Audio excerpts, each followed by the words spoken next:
گزشتہ کچھ عرصے میں کرونا وائرس کی وجہ سے دنیا بھر میں مختلف نوعیت کی تبدیلیاں رونما ہوتے دیکھی گئی ہیں، پھر چاہے وہ دفاتر سے کام کرنے کا انداز ہو یا پھر سفر کے دوران لگائی جانے والی نئی پابندیاں۔ زندگی کو محفوظ بنانے کے لیے ہر شعبے میں مختلف قسم کے اقدامات اٹھائے گئے ہیں۔ گلوبلی سیلیبریٹ کیے جانے والے فیسٹیولز اور ایونٹس کو انتہائی محدود لوگوں کے ساتھ منایا گیا۔ پاکستان میں عید الفطر اور عید الاضحیٰ دو ایسے تہوار ہیں جنہیں بہت زیادہ خوشی اور مسرت سے منایا جاتا ہے۔ ایک دوسرے سے ملنا ملانا، ایک دوسرے کے گھر جانا، تحفے تحائف دینا ان تہواروں کی روایات سے منسلک ہیں۔ لیکن کرونا وائرس کی وجہ سے پچھلے کچھ ٹائم میں یہ ایونٹس بھی بہت لمیٹڈ لوگوں کے ساتھ منائے گئے ہیں۔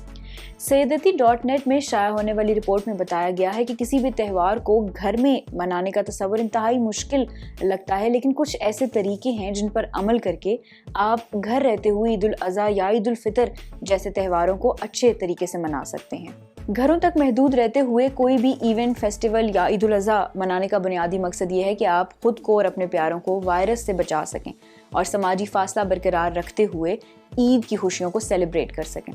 ڈاکٹر ہانی کہتے ہیں کہ عید الفطر کے موقع پر اپنے سے چھوٹے بچوں کو عیدی دی جاتی ہے۔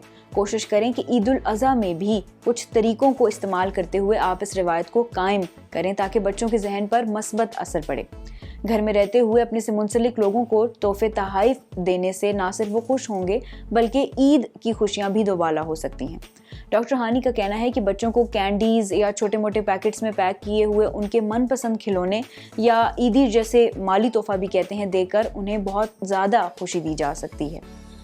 گھروں میں رہتے ہوئے کوئی بھی تہوار یا فیسٹیول منانا انتہائی مشکل لگتا ہے جس میں کوئی بھی آؤٹ ڈور ایکٹیویٹی انوالو نہ ہو، لیکن یہ آپ کے لیے انتہائی ضروری ہے کہ آپ گھر میں رہیں، خود کو اور اپنے سے جڑے لوگوں کو وائرس سے بچائیں، سماجی فاصلہ برقرار رکھیں تاکہ آپ خوشیوں کو بھی انجوائے کر سکیں۔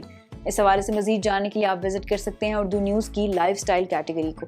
جاننے کے لیے دیکھتے رہیے اردونیوز.com۔